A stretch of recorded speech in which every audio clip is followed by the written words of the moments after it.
If you're frustrated with online dating, you're not alone. In fact, in many ways, online dating is kind of dying. Let's look at the facts. Worldwide, monthly active users are down by 17 million people since 2021. Since 2020, yearly dating app downloads have fallen by 50 million. As a result, dating app companies like Bumble and Match Group have seen the revenues plateau and their share prices decline dramatically. And then there's the fact that single men and women are both coming to realize that online dating is not working as well as it once did. In this video, we're going to talk about exactly what's happening, how things are changing, and how you can use this information to succeed both online and out in the real world.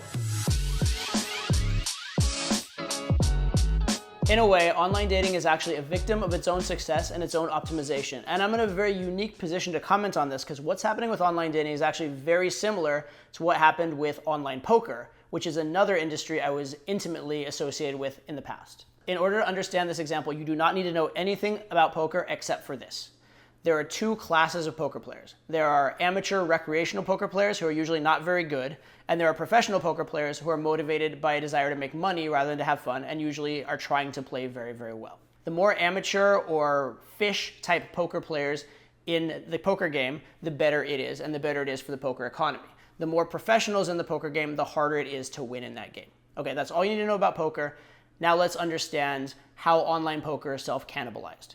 So at first, if you look at online poker versus live poker, it's essentially the same thing. You have a bunch of guys sitting around a table, whether in person or not in person, and they're making decisions, and the money is flowing from the bad players to the good players over time in kind of a semi-random way. But online poker started doing things to make the environment different. The first major thing is that online poker is just more efficient.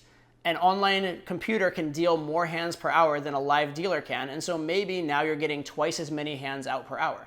What does that mean? That means that the fish go broke twice as fast and the professionals make money twice as fast. This isn't enough to seriously change the economy, but it's starting to be a factor.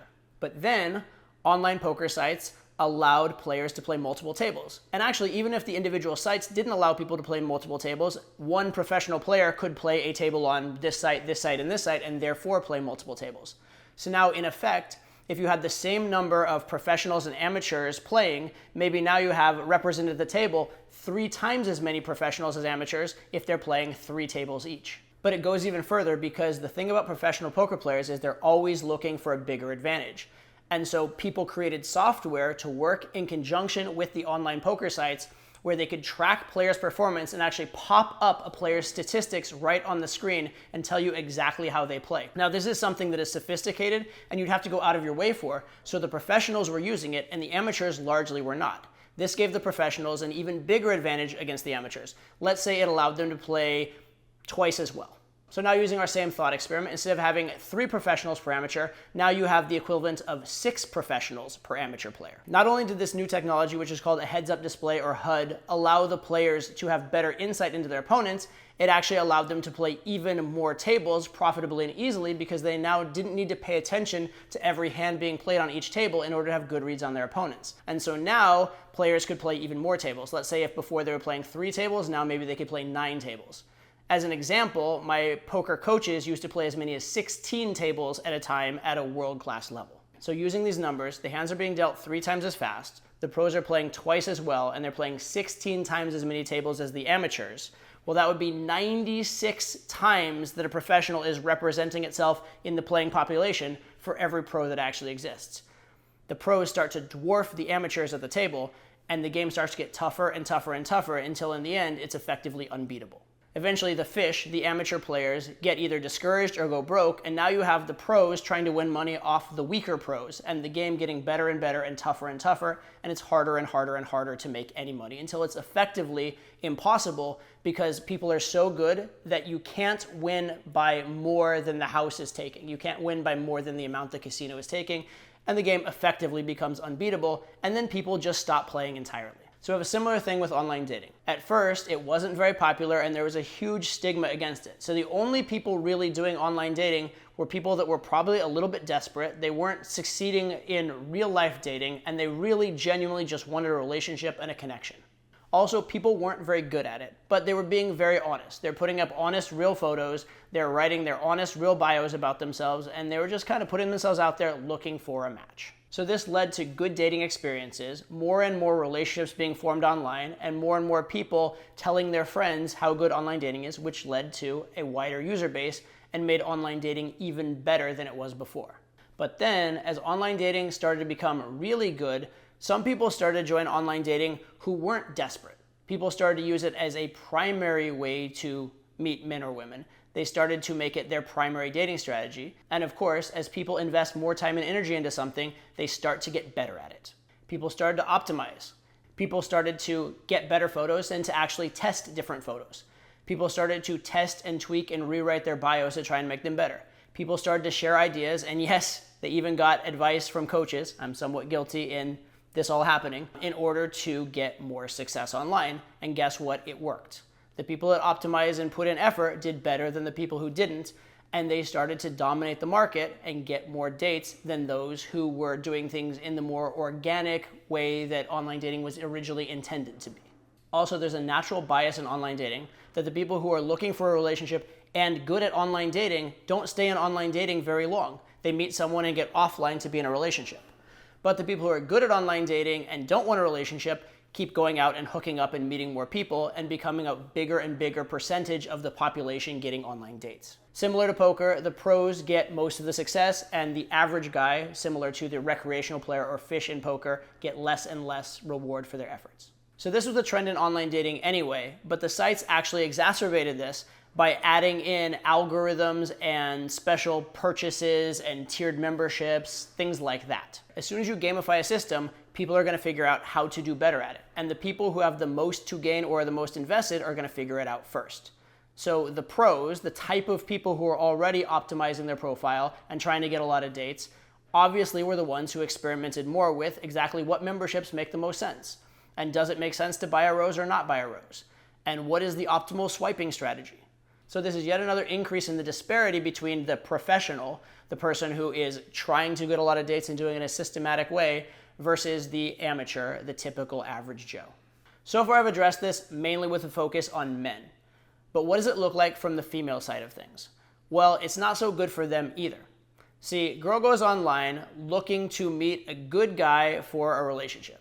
And she sees two classes of guys. Guys who are attractive and exciting and fun, and guys who are boring, and especially by comparison to these other guys who have the more optimized profiles, look really, really lame by comparison. Of course, she's interested in the guys who seem cool, who seem attractive, who have their profiles well put together, and who are optimizing to get in front of the women's eyes more often than the guys who are not optimized with the algorithm. In effect, the women are being strongly encouraged to date effectively players. They're being strongly encouraged to date guys who don't really want a relationship with them, but who just want to hook up. And for some women who are just looking for fun, this may be good. But for a woman who's genuinely looking for a relationship, it can be incredibly frustrating. And while women do enjoy hookups from time to time, most of them primarily did get online with the express purpose of getting into a relationship. So in effect, most women and most men are finding that online dating is not serving them anywhere near as well as it used to. And again, this isn't just some nebulous opinion, the numbers don't lie. So where does this leave us as men, and what should you do? Well, I would suggest two courses of action. Number one, while online dating may be dying, it is still very much alive, and it is still very much an opportunity.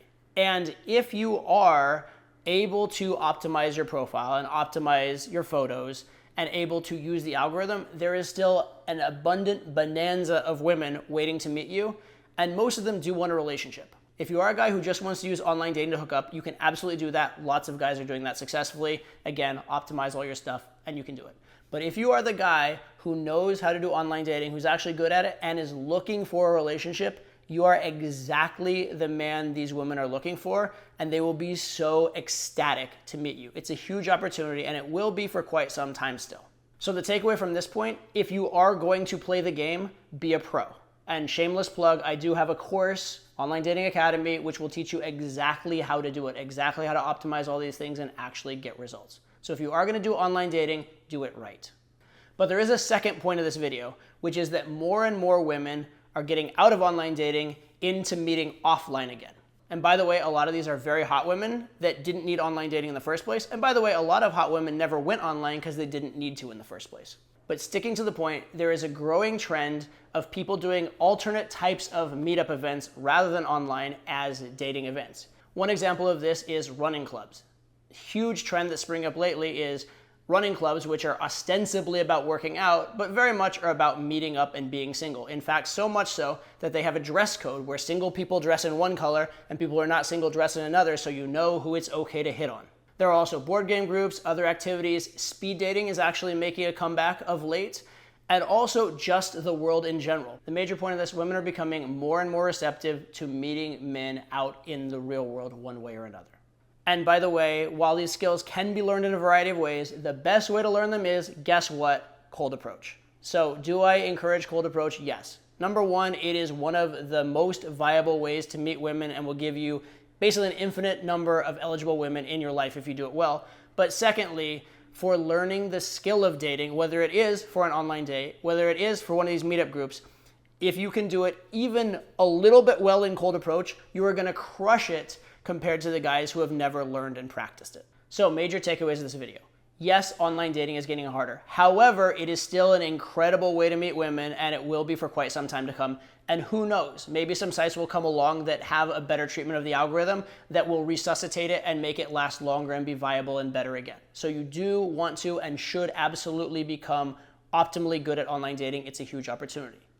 Beyond that, more and more women are looking for opportunities to meet offline. So you should do cold approach, you should learn cold approach, and even if you're not going to, you absolutely need to learn how to flirt with a girl, and you need to learn how to make a move. If you don't know how to do that in live situations, you're gonna be very, very lonely by comparison to what you should be.